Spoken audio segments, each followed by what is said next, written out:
Wisp Sports Radio, the voice of women in sport. Hello and welcome. Thank you for downloading Soundbites on Wisp Sports. I'm Dr. Kirstin Lauritzen. This is Season 2, Episode 1.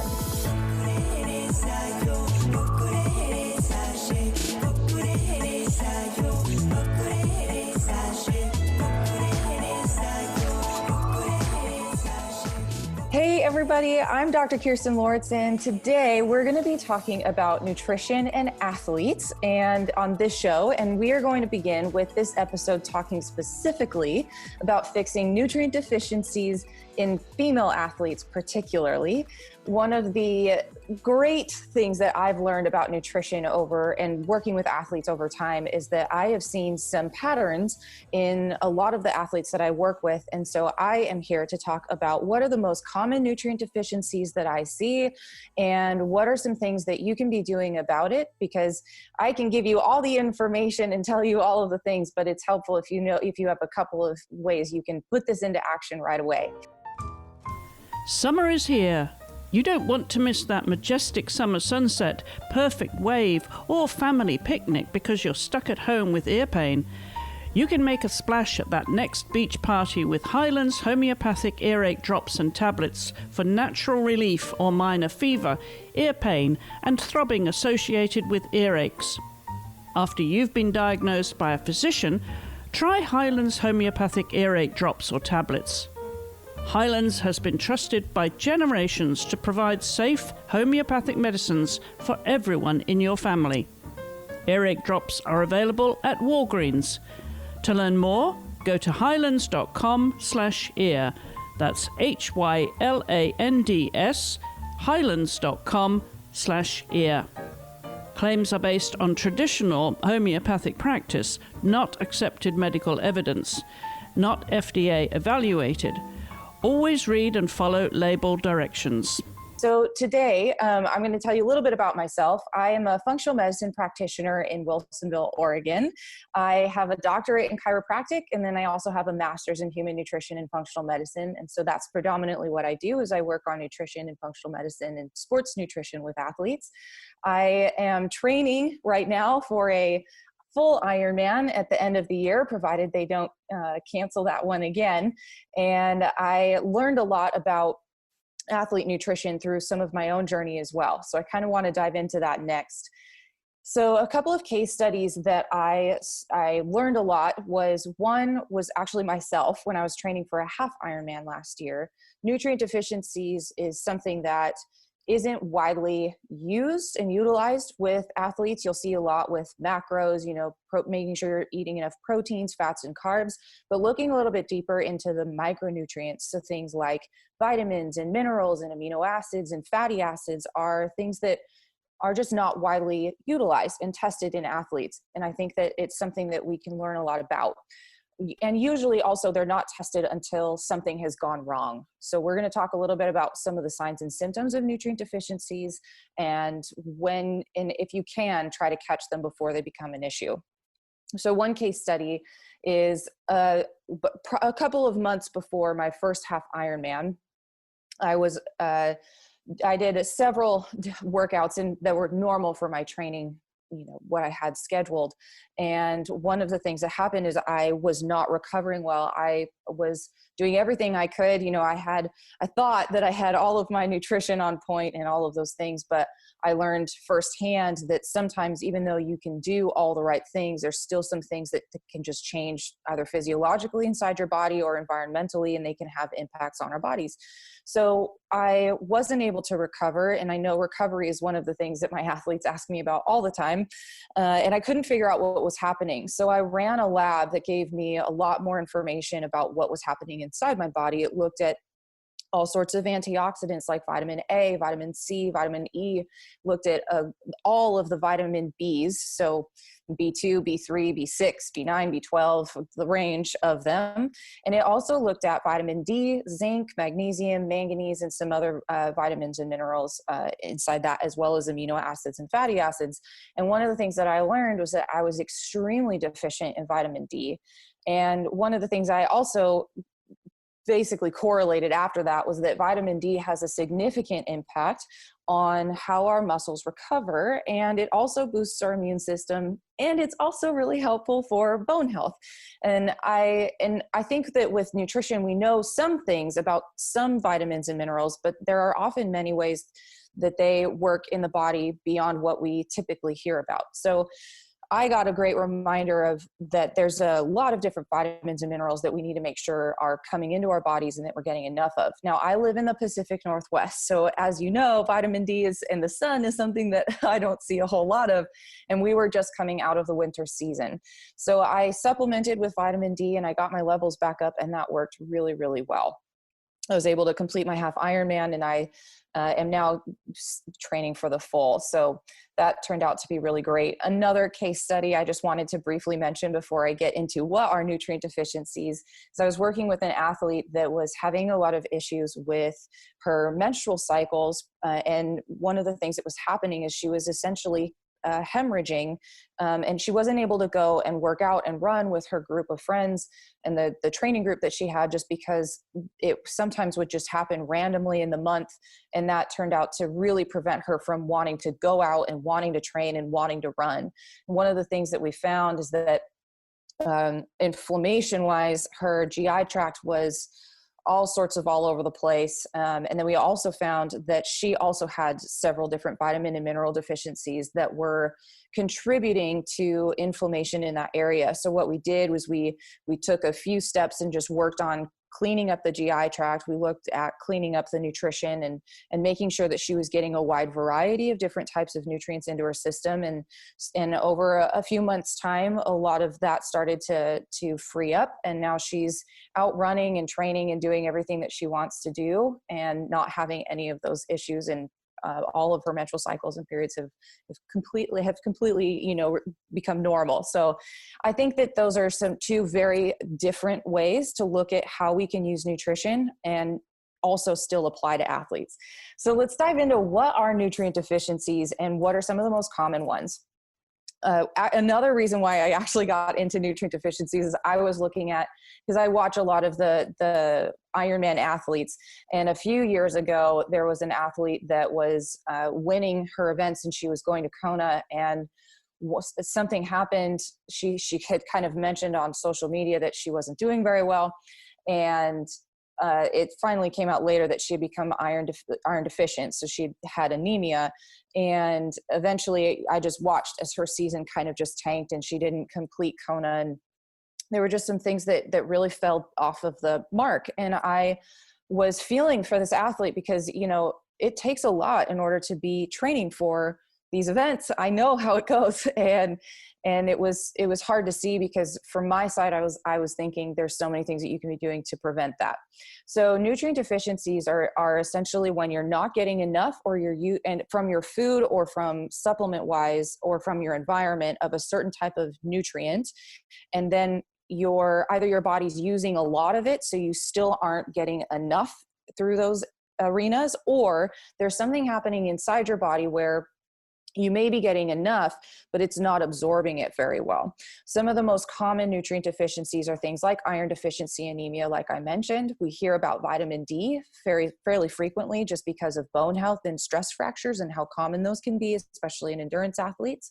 We also hear pretty frequently about vitamin C in the sense of the immune system, and we will often sometimes hear about other types of antioxidants. One of the things that is important to remember is that, especially with iron deficiency and some of these other vitamins and minerals, we don't necessarily need to be taking some of these supplements all of the time. But one of the things we can be doing is just paying attention to how our body feels. So something that is really common with iron deficiency is you may see yourself become a little bit more fatigued. You may see bruising come up a lot faster than normal.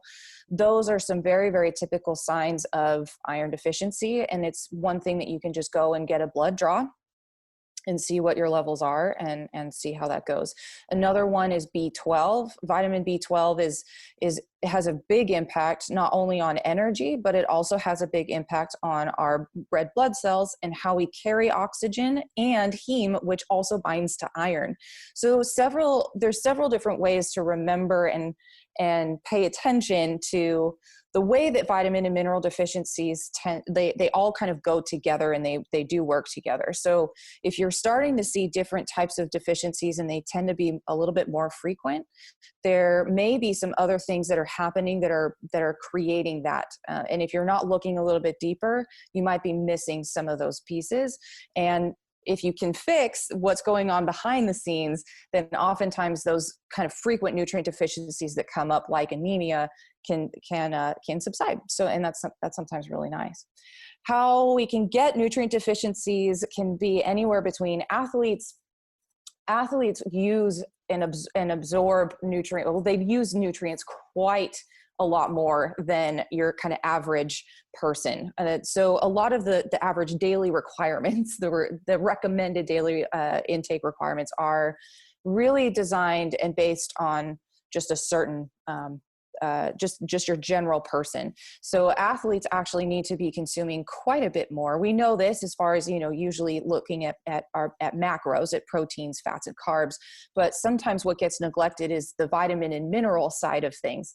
So what I will often say is, and here's a quick tip, is eating a lot of fruits and vegetables will in some ways help to kind of bridge that gap. We hear so much about eating enough protein and eating enough carbs and eating enough fat, because that is your big groups of what's going to give you energy and help you recover. But those smaller nutrient deficiencies are really where you're going to see pop up in vegetables and fruits. And so it's really, really important to look there. So I will often say, if you're eating maybe 2 to 3 or 4 to 5 servings of fruits and veggies a day, upping it to maybe 7 to 8 would be a great approach. If you can get up to 9 to 12, that's the best. So that's usually what I try to strive for with myself and with my athletes. And serving is usually about a half a cup or a cup, depending on if it's raw or cooked. So another way that we can get nutrient deficiencies is when there are issues in the GI tract or somewhere where the body's absorbing nutrients. We do absorb different nutrients in different places, like vitamin B12 and whey protein are usually absorbed higher up in the digestive system in the stomach. But then there's a lot of other nutrients that are absorbed through the lower GI tract. So looking at the small and the large intestine. And what we are finding, and I think what we'll do is we'll make this another episode after this, is that we'll talk a little bit more about the GI tract. But what we're finding is that a lot of people right now are eating diets that are inflammatory to the body and to the GI tract, and we're starting to see changes in the microbiome or the bacteria that's in the gut. And the issue with that is that it can create inflammation at the lining, at this basically the skin, but the lining of the GI tract, and then it creates an environment where it's quite difficult to absorb certain nutrients. So when I pull different labs with my patients, we can sort of see over time if a certain type of vitamin or mineral is coming up and it's consistently off and we've been supplementing for it, all of those things. That's when we can start testing for things like maybe there's a genetic issue here that they're just not absorbing things in a certain way, or maybe there's a further issue going on in the GI tract that even though they don't have symptoms there, maybe we need to start looking there to see what might be happening, because that is a big way that we do absorb nutrients through our body, is through your gut. The other thing is things like getting more sunlight for vitamin D and recognizing that we do get a lot of vitamins and minerals from our environment, which is important. It's not just from our food. So when I talk about testing for nutrient deficiencies, most people will have, gone to their primary care physicians and pulled a blood serum lab that gives you more information about iron, vitamin B12, as I mentioned. They'll test for vitamin D, and they'll also test for sometimes CoQ10. Maybe they'll test for a few others. A lot of the testing that I do has a mix of serum and urine testing for a couple of reasons. The technologies that are coming along with testing for those are becoming much better and much more proficient, and they are looking at a wider range of vitamins and minerals than we currently, or than we used to have available. So And I think that there's a large benefit there when we're looking at what happens in a cell and what happens in the body when a nutrient isn't available. And usually what happens is you have to go to your stores. Oftentimes though, we use up those stores, and then that's when we start to see problems. And this is what really brought me into testing for nutrient deficiencies. Is when I was in school, we talk about how chronic illness, which I do often still see in athletes quite a bit, but we see how nutrient deficiencies and vitamins and minerals and not having enough of them can lead to things like chronic illnesses. And I started thinking, well, how could this have an impact on performance for athletes? Because if you don't have, some of these very basic vitamins and minerals, either you're using a lot of them and you need more of them in your diet, or you're just not absorbing them enough. What is the impact that can have on your recovery? What's the impact that can have on your overall health? Can that cause things like injuries and increase your risk of injuries? And a lot of those things correlate. So testing for nutrient deficiencies can often be through, and actually I should say too, that there are a lot more labs that are becoming more available to us, to people in general, that you don't necessarily have to go through a doctor. But this is the point where I say, just make sure that the labs that you choose are actually quality labs. So kind of moving into the next pieces here. So difficulties with discussing nutrition and nutrition studies for females specifically is that there are a lot of studies that are performed on males, which is important, but they are also then just generally applied to women.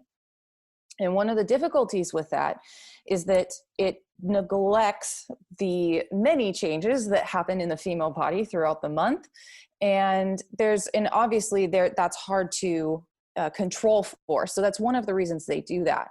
But the problem though is that the research doesn't always apply very well to females. So for a lot of us, we are told that we need to be eating a certain way based on a study that was done particularly on males.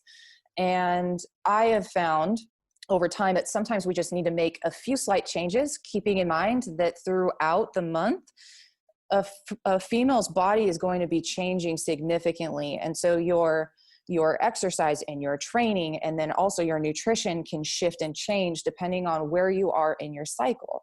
A really great example of that would be something like seed cycling. It's something that's not super common, but seed cycling is when we can eat different types of seeds like pumpkin seeds and sunflower seeds and flax seeds and chia seeds that all have different types of fats, so omega-3s, and different types of vitamins and minerals that are very supportive throughout a female cycle.